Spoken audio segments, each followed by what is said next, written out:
Hi hello എല്ലാവർക്കും ഏറ്റവും പുതിയ മൂവ് അപ്ഡേറ്റ്സ് ആകും. അത് നമ്മൾ പറയാൻ വേണ്ടി ഇപ്പോൾ ജനപ്രിയ നായകനായിരുന്ന ദിലീപിൻ്റെ 150ാമത്തെ ചിത്രം എന്നാണ് റിലീസ് ചെയ്യുന്നതാണ്.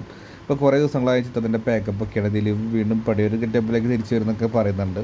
ഒരു കംപ്ലീറ്റ്ലി ആക്ഷൻ കോമഡി മൂവി എന്നൊക്കെയാണ് പറയാൻ വേണ്ടി ശ്രമിച്ചിട്ടുള്ളത്. മാജിക് ഫിലിംസിൻ്റെ ബാനറിൽ സ്റ്റീഫനാണ് ചിത്രം നിർമ്മിക്കുന്നത്. മുരളിക്ക് ഒരു സ്ക്രിപ്റ്റ് എന്ന് മുന്നേ പറഞ്ഞിരുന്നു. അതുപോലെ തന്നെ വിജയ് സേതുപതിയും ഈ ചിത്രത്തിൽ പ്രധാന ഇമ്പോർട്ടൻ്റ് റോൾ വരുന്നത് കേട്ടിരുന്നു. എന്ന് വെച്ചാൽ ഈ ചിത്രത്തെക്കുറിച്ച് ഒഫീഷ്യലായിട്ട് യാതൊരു അപ്ഡേറ്റോ കാര്യങ്ങളൊന്നും പുറത്തു വിടുന്നില്ല. കാരണം ആരൊക്കെയാണെങ്കിൽ കാസ്റ്റിങ്ങെന്നോ യാതൊരു ഐഡിയയും ഇതിൽ തരുന്നില്ല എന്നാണ് മറ്റൊരു പ്രത്യേകത.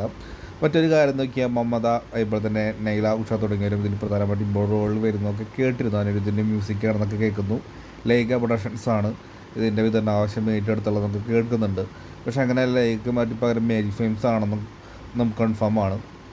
അതുകൊണ്ട് തന്നെ പകുതിക്ക് ആൾക്കാർ മാറ്റിയിട്ടുണ്ട്. എന്തായാലും ക്രിസ്മസ് റിലീസായിട്ടും പ്ലാൻ ചെയ്തിട്ടുള്ളത്. അപ്പോൾ ആരൊക്കെയാണ് വെയിറ്റിംഗ് കമൻറ്റ് ബോക്സിൽ കൊടുക്കുക. ബൈ.